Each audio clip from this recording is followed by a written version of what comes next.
Hi,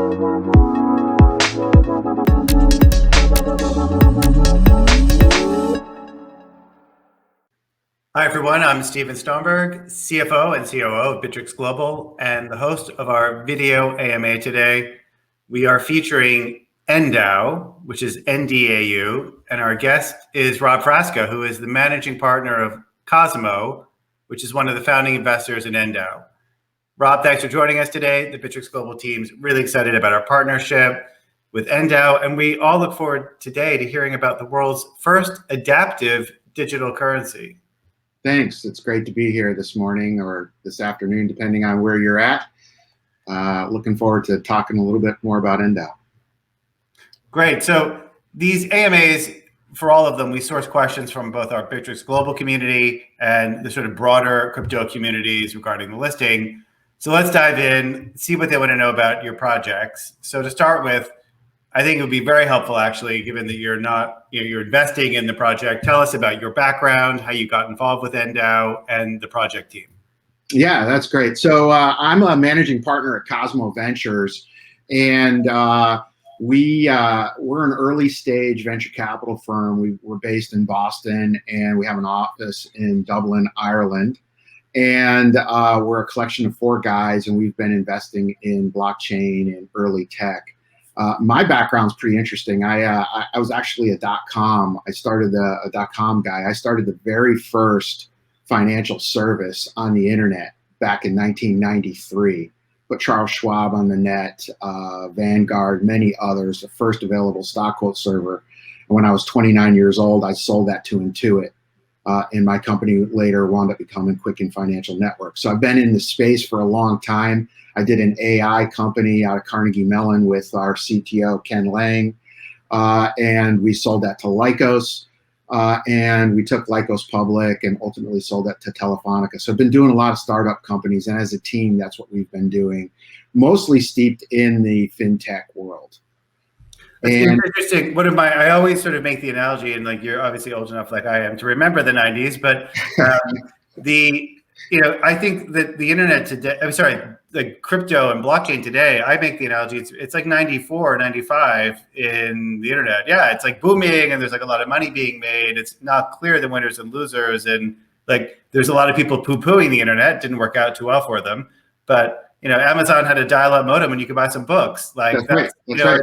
Nobody knew 25 years later. Like, so I don't know if you agree with that, but that it feels like I do. In fact, that's exactly where we came from in Endow.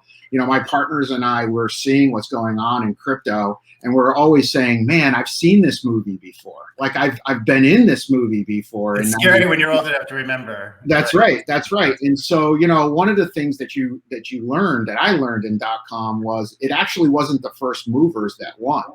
It was the companies that kind of came in and learned from the excitement and from the early adopters that really leveraged it and took it to the bank. I mean, I was the number 3 guy at Lycos. We were the number 2 portal behind Yahoo.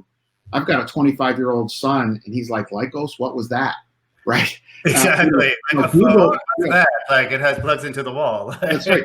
I think Google was like the 12th, maybe the 13th, 14th search engine, right?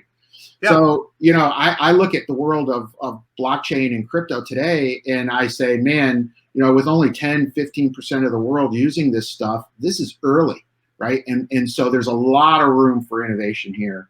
And that's why we've lived through some of these cycles. I think, so we're living through the 90s internet cycle. And for those of us who are also old enough to remember, it's a lot like the Carter administration. So we have a really interesting combo with inflation, gas lines, which is, I think, but in a funny way, I think it really is also, which we won't go into in this program, but I think it is driving the whole crypto adoption rates much higher than it would have happened otherwise. And it's 1920 with a global pandemic. So I think we have sort of every cycle. None of us is old enough to remember that one. Anyway, that's right. One of our, just leading on from that, which is really interesting, one of our users asked about the project name, which is pronounced Endow, but it's spelled NDAU. So does it have any significance? How was it chosen? Yeah, so look, Endow was really designed to be a next generation store, long-term store of value. And when you think about, a lot of people go, what the heck, long-term store of value, what does that mean? Actually, long-term store of value is what I call the big enchilada. That's really where all the value is stored. And if you think about people that come into crypto, what they're really looking to do is move their cash into an alternative asset as a hedge against cash and other assets, and really look for long-term store. So the idea behind Endow was to create a currency that is reduced in volatility. In other words, its monetary policy is adaptive to market conditions. It's reduced in volatility, not stable, not flat like a stable coin, but reduced, and has the ability to grow in value, and ultimately have a yield, proof of stake. So the name Endow comes from endowment, and underlying the currency is an endowment of assets where that supports the monetary policy. So unlike for our listeners who don't know what an endowment is, that's typically universities have them. It's like the tax-free investment pool that they have to support the university, or right. You can have endowments for charities. So I think it sounds like you're trying to do the same for your token. I think it's interesting you talk about the volatility. So Bitcoin doesn't have a monetary policy, does it? It just has a fixed supply, but then maybe explain to everybody how Endow, the token, is different than a Bitcoin in terms of the policy. Yeah. So look, monetary policy is just a fancy way of saying how is the supply, what's the supply situation of the currency, and how is that controlled? So how do I put money into the system, or how do I burn it and take it out of the system? And that's essentially the monetary policy. In the case of Bitcoin, regardless of the supply condition, regardless of the demand condition, it's still minting new currency. And we love Bitcoin, by the way. We're early investors in Bitcoin. We think Bitcoin is really an amazing currency. What the Endow team decided to do was say, hey, how can we better control the monetary policy? In other words, how can we make it so that when there's too much supply in the market and the price is plummeting, how do we pull it out? How do we destroy the currency? And when there's not enough, how do we put it into the market in a way that mitigates crazy speculation or crazy volatility? And so Bitcoin's like, and we see the volatility in Ethereum and these other tokens. I mean, they have utility, but there's a lot of volatility, and they're not really designed for what you're doing. I'd say you're somewhere in the middle. Then you have on the other extreme a stable coin, which that's just a digital representation of a dollar. So you still have the Fed's monetary policy or lack thereof. That's right. And you're also trusting the issuer that the dollars are actually there. Like they claim that they have an endowment, but there's no audits for a lot of them, and they have their own set of issues. So it sounds like you've come up with kind of an interesting, a different asset class, different from Bitcoin, different from a stable coin. That's right. What we're trying to do is be in the middle. And the real purpose of Endow, the long-term purpose for Endow, is really decentralized finance. So if I'm going to collateralize a contract or a loan or DeFi, what do I want to collateralize with? Do I want to collateralize with something super volatile? No. Okay. Do I want to collateralize with something flat and pegged where I'm losing any growth potential? Probably not. So the idea behind Endow is, how do I create an asset that is perfectly designed for collateral? And the idea here with Endow is that it has the ability to climb in value, downside mitigation. It has the endowment to protect it. And then built into the blockchain, it actually has a yield. And the yield is right in the wallet, which is really cool. Like, I don't need a maker or a baker to go, I don't have to go put it somewhere on some node and give up custody. All I do is put it in my wallet, hit the slider and say lock, and I'm earning, right? So that was really the idea behind it. And that's why it's getting a lot of interest in the CBDC, the central bank digital currency side. Right. Just in terms of the way you've constructed it, and they can learn from because these guys don't even know what a Bitcoin is, half of them. So right. That's this right. is like they don't even know. Walk before you run. Right. So you kind of touched on it a bit. The community is curious about the utility and the tokenomics and the allocation. So do you want to go into that in a bit more detail? Yeah. So remember when I said that there's an endowment, and ultimately that endowment grows in value to protect the currency. So the way most currencies work is they have a set aside, or they have what's called seigniorage, right? Seigniorage is the amount of value generated from issuing the currency. And most currencies, what they do is they keep the seigniorage for the management team, or the seigniorage goes to a set of early set of investors, and then the amount of currency stays fixed. In the case of Endow, all the value, every single Endow was issued and sold. And the proceeds from that sale, every single Endow, right, that was issued, the proceed from that sale then goes into the endowment. So there's no kind of allocation, if you will. And the allocation is whoever bought it. And so what happens is that as the value of the currency grows, ultimately the value of the endowment grows. It's not pegged to the endowment. The endowment is used to support the currency.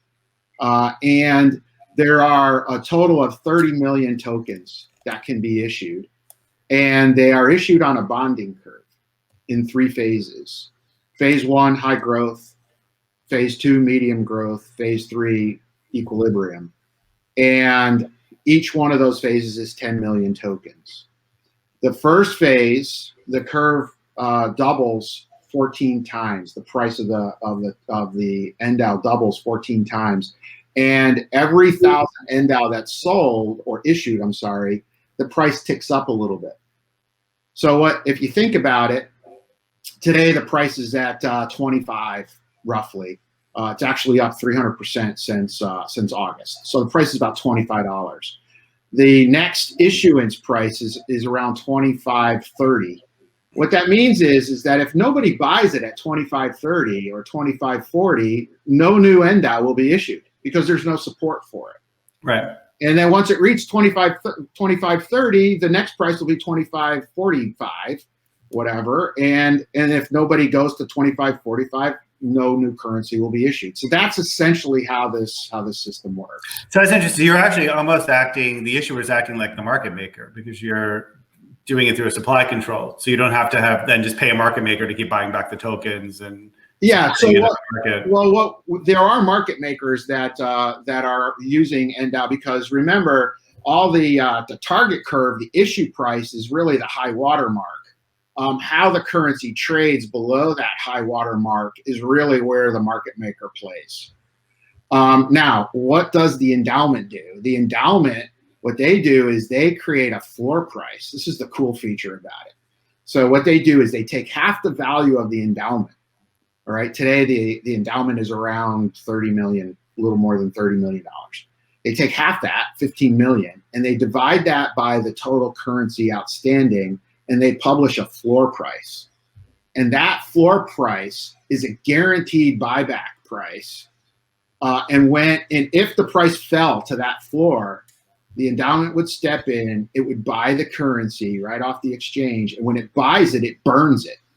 It destroys it. So you have some of the characteristics of a tether, but it's just, you're basically not fully collateralized. You're collateralized up to a floor price. That's right. And now here's the cool thing. The cool thing is that because the currency is being burned, you can't really have a run on the bank. In fact, if you held on to remember, what we're trying to do here is create an incentive for long-term store. So if I hold and you sell at the floor price, my floor price goes up. In fact, if I'm the last guy left holding, I'm protected by half the endowment. So what it does is, instead of, like when George Soros broke the bank, right, the last guy out the door loses. That's the Bank of England, for those of you who weren't around in the 90s when that happened.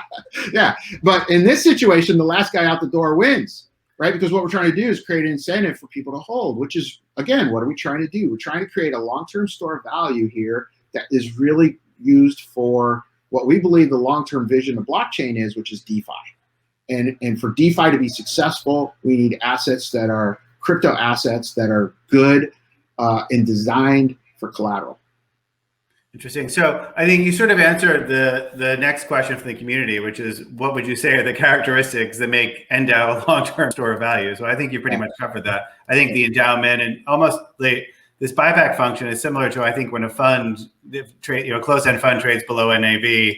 Yep. And there's buybacks, and then the ones who don't, there's like that game theory, like, do I take the bid or do I stay in? That's right. So I think that you've kind of replicated a lot of things that work in the traditional financial world into Endow, which is great. So the next question, one of our community members would like to know more about your demand-driven supply model. Can you walk us through that and explain how new Endow are issued? Yeah. So remember, but maybe go into more detail. Yeah. So remember, I talked about this this bonding curve, right? And what does the bonding curve do?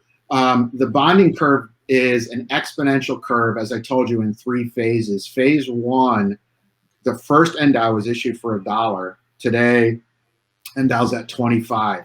At the end of phase 1, 10 million Endow, the value of Endow on the curve is a little over $16,000. So it doubles, like I said, 14 times.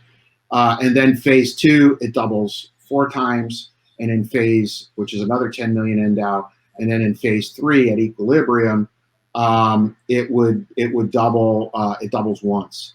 So what does this issuance curve do? What it does is it keeps the currency from being over speculated or overinflated. It creates kind of a guardrail for the growth of the currency if the demand is there. If the demand's not there, what happens? It goes up to a certain level, it'll hang tight at that level, and then that's where you get your yield capabilities. So you have the ability to, like I said, put it in your wallet, and if you lock it for 1 year, you can earn 13% yield right in your wallet, compounded continuously. So that's essentially how it's issued. And so unlike a stable coin, again, this has got the ability to grow from 25 today. If it had the demand at the end of that curve, it could be as high as $16,000, and that's just phase 1. So that's essentially how it's issued. And it's all done. And by the way, this is what's cool. These guys that built this is a team of about 25 guys working on this now for 2 years. It's a pretty extensive team. Well, tell us a bit more about the team. So I think hear about that. So how did you bring them together? Where are they based? Well, it's exciting. So we were original investors in a company called Onero. We put about $12 million into the company Onero.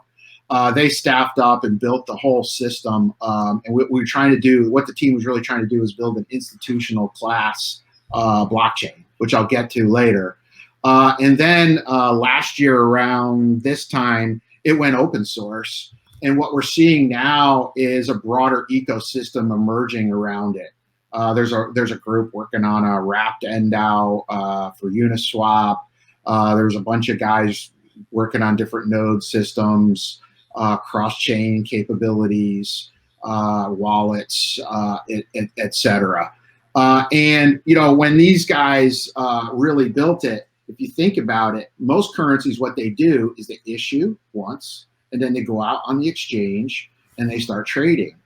What Endow has to do is actually issue more if the demand is high. So how do you do that?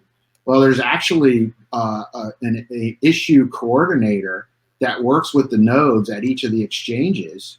And so when the price goes up to that target price, all the exchanges are updated through the nodes at those exchanges, and the target price moves instantaneously across all the different exchanges. It's pretty cool. They call it the multi-exchange issue coordinator, and it's actually built right into the node of the blockchain. So that's really interesting, and I can hear it's fun hearing somebody who's so passionate about their project and the excitement. Well, we've got I will caveat, right? We're pretty big investors, early investors, right? I got my Endow T-shirt on. We have skin in the game. That's fine. You're talking. I'm not with passion. I feel you believe in this, not just for your own. You're not just shilling. So it's hard. Here's where this is at, and again, this comes back to my .com heritage. I was fortunate to have some successes, right? I built and sold a bunch of companies, and I look at blockchain as the great equalizer. It's the great value equalizer. It's not about going out the Sandhill Road and kissing the rings of the VC gods to get this stuff going. These are global projects. And, 50% of the world doesn't have a bank account, right? Yep. They all have one of these.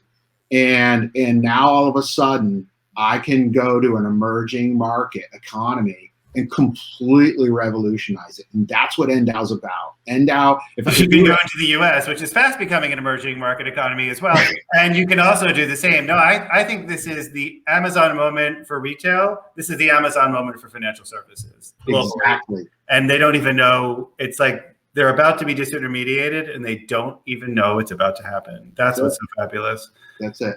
That's it. And that's what we're really trying to do. That's what the team is trying to do with Endow. I mean, that's why central bank digital currencies are important. I mean, look, these guys sat around and they said, look, and they're all Bitcoin guys, right?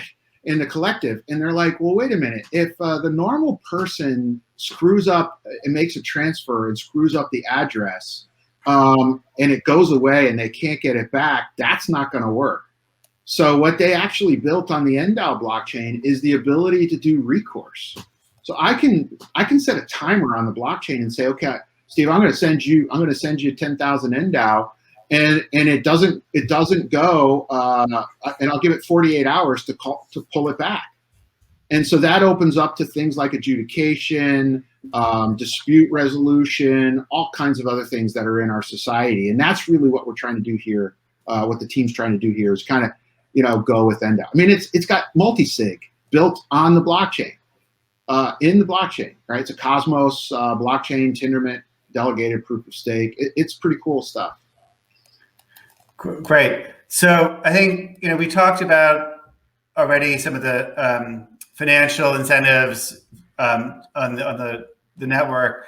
We know that Endow, so here's the next question I think that's interesting. We know that Endow wants to provide value over volatility. So our users want to know how you're going to mitigate the volatility. Again, I think you touched on it, but why don't you go into some of the other measures? Yeah, there's one other measure on the system. So if you think about it, we got this bonding curve that's protecting from overissuance or oversupply. We've got the floor price built into the blockchain that uses the endowment to protect downside. But there's a pretty big range between the target price and the floor price, right? So what happens if there's too much supply in the market and the price starts to fall? Well, when the price falls off the target issuance price, the blockchain looks at that price. Remember, it's adaptive. Most blockchains are agnostic to what its market price is. Endow actually tracks it on the blockchain, and it uses that. And what it does is let's say the price is at 25, and let's say it went to 12 tomorrow. Too much supply. People are dumping. What would happen is the blockchain would say, the price is down, too much supply, warning Will Robinson, like Lost in Space, again, dating myself, right? But what would happen is that this thing called the stabilization incentive burn would kick in. And so the price is now off 50%, right, off the target. And so what happens is that this burn kicks in. And what the burn basically is a fee. It's a one-sided fee that says, if I try to transfer the Endow during that time, particularly to an exchange, because I want to sell, I'm going to make it expensive, and I'm going to charge a high transaction fee. And that transaction fee is then burned. So what it does is it does the same thing as the floor price, but here's the cool thing. It does it without using the endowment. So the more volatile the currency is, the more gets burned. The more that gets burned, the less the supply, it starts to move back to its equilibrium position. And it does it without using the endowment. In fact, if you held on to the currency, your floor price actually goes up. So volatility, again, your incentive is to hold. So volatility there essentially helps you because it raises the floor price.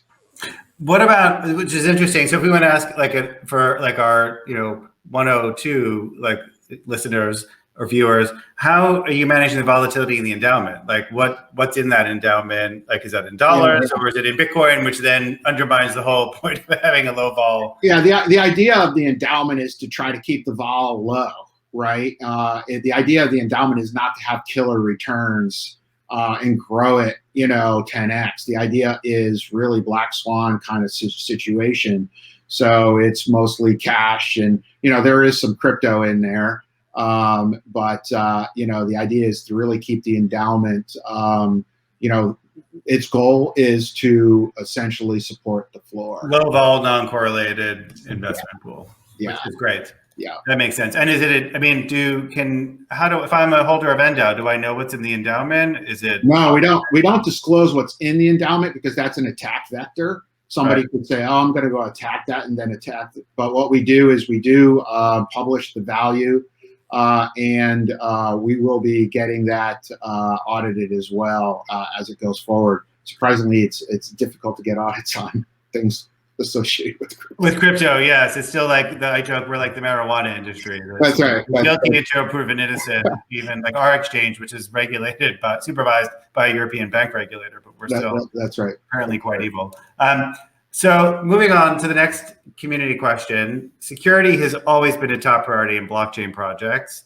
What security measures are you taking to make users trust Endow safety? I think that's a timely question given all the hacks, not just in crypto, but with the gas pipeline and the real world. I mean, it's a real threat. Yeah. So first of all, Endow has multi-sig. So if you wanted to, you could create a multi-signature wallet. And this is incredibly important because if you lose your keys, you're screwed, right? And so I guess that's a technical term, screwed. But if you lose your keys, no, I think what if I could? That's right. You're screwed. If you you're screwed. So what if I could instead have a parent key and then create two sub keys, an A key and a B key? And if the A key and the B key came together, I could do a revoke and replace on the key that I lost. Those are the kinds of things that can be done on the Endow blockchain. And the actual code of the blockchain, the wallet itself, was all audited by Trail of Bits. And the overall kind of security, private key, how it's held in the wallet, et cetera, not exposed ever over the net, is important. So all of that has really been built into the system. Great. So it sounds like, obviously, like us, you're taking security very seriously. So another user asked, what is your strategy to attract new users and investors to Endow and keep them long term? I guess, what does your community look like? How are you reaching out? Yeah, so that's a great question. And in fact, as an investor, this has been one of my kind of biggest frustrations is it's the biggest project nobody's ever heard of, right? And so that's why we're on Bittrex. We just went live on Bittrex. And we're going to be launching on many other exchanges shortly as we grow this. One of the things that we're doing is that the team is really working on a marketing program that includes influencers, social media, et cetera. But where I'm particularly excited is, as I mentioned before, right, what we're going after is the emerging market. And the emerging markets are key. So, for instance, I did a call 2 weeks ago with over 2,000 people with an Arabic interpreter in Egypt. I've got a call tonight with a group of people out of France, 200 people, Colombia, Bolivia, Brazil, Turkey, and the Middle East, Bahrain. So what we're really trying to do is get Endow broader exposure, particularly in emerging markets. We also signed, the team signed a pretty cool marketing agreement with a company called InvestView, and they've got a pretty big sales force worldwide. So, I think ultimately what we're really trying to do here is grow demand primarily through emerging markets and really get people excited about this whole new class of currency. Great. And I'm sure, these projects, once you get it out on a few exchanges, they tend to kind of just have exponential growth. For our last community question today, somebody asked, what does the Endow roadmap look like for the near future? What goals have you already achieved? What goals do you want to achieve? And I would remind everyone, it's crypto years. They're like dog years. So, the near future can really just be a few months, right? Yeah. What is your sort of like 3 months, 6 month, a couple of year, like, what's your plan? Yeah, so there are a number of, it's funny, I have a lot of conversations with various funds that are buying into or have bought into Endow, and they all look at me and they almost, with this kind of, incredulous, this look of surprise. Endow's built. It's running. It's been running now for more than a year and a half. This is not a project where a bunch of guys say, yeah, we're going to launch this and we're going to go mainnet, or we just went mainnet. And so Endow is really growing. And so the longer term goal here is a couple of things. Number one, right now there's about a dozen. It is Cosmos delegated proof of stake. It is open source. The ecosystem has been growing. Over $1 million worth of Endow. That was back when the price of Endow was down at 7. Was awarded last year for people in the ecosystem. Node operators now, we're really going after getting more node operators. We've got a Swiss bank running a node. A public company wants to run a node. Got some really interesting folks coming in to run nodes. So number one, we want to broaden the consensus network and really go after it. Number two, we see a variety of wallet folks integrating Endow into their wallet. So that's pretty exciting. As I did mention, there's a group in the ecosystem that's working on a wrapped Endow with a really cool rewards program and a liquidity pool and all that. If the gas fees weren't so high, it'd probably be already launched. But that's a whole nother story. We can do a whole AMA on gas fees in Ether, but we won't. Yeah, we won't. We will. And then some of the other areas are on the central bank digital currency side.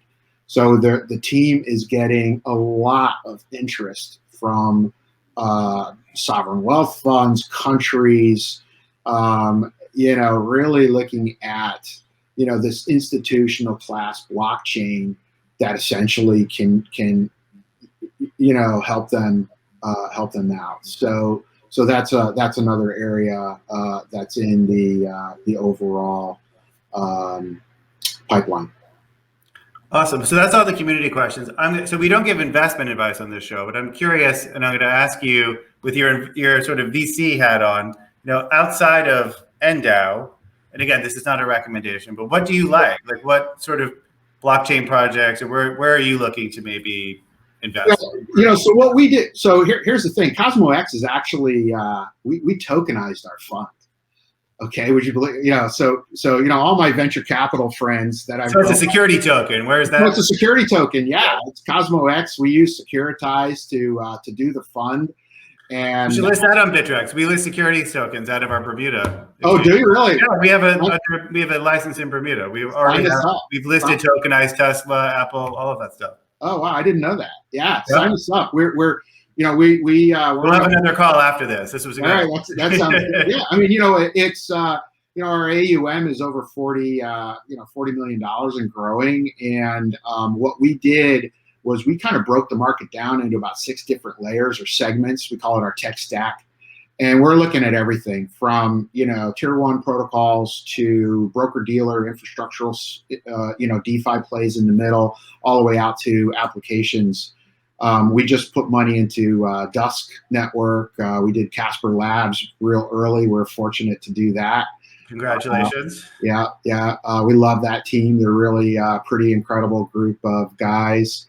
And we've got a couple of others. In this market, it's crazy because if you don't act, a lot of times we've met teams And then we didn't really act on it. And then we went back to the team and they're like, sorry, like, oops, we turned down 100 different investors. So it's, which is amazing. But going back to, you were saying how like this, turning this whole sandhill model on its head. I mean, it's great. The teams are in control and they have access to a global pool of capital, retail, institutional, like it's cutting out this like middleman who was sort of deciding what would be funded. That's right. Where we're getting some excitement is a lot of fintech companies come to us and say, hey, we want to invest in your fund, and you guys can kind of be a feeder for us, right, in a diversified way. So what we try to do is take a more diversified approach to investors, because most investors, for instance, they couldn't even get Casper, right, if they tried, whereas we've got a pretty big allocation of it. So it's a way of them getting into something like that. So that's why we did Endow. Our whole model is really look at the first movers. Now is when it gets exciting, because what's happening is that the real teams are coming to the market. They're seeing what's been done, and they're saying, how can we do this not 1 or 2 or 3 times better, but 4 or 5 times better than the stuff that's out there? And that's where it gets exciting from an investor's perspective. Well, Rob, it's been great talking to you about Endow, and I can't wait to invite you back for the next AMA when we talk about your security token for your there fund. You go. We're there. After this AMA. So we're really glad you chose to partner with Bittrex Global. Really excited for the future of Endow. So if our viewers want to learn more about Endow, please go to ndau.io. That's ndau.io. Thank you again, Rob. Thank you. I really appreciate being here. It was a lot of fun.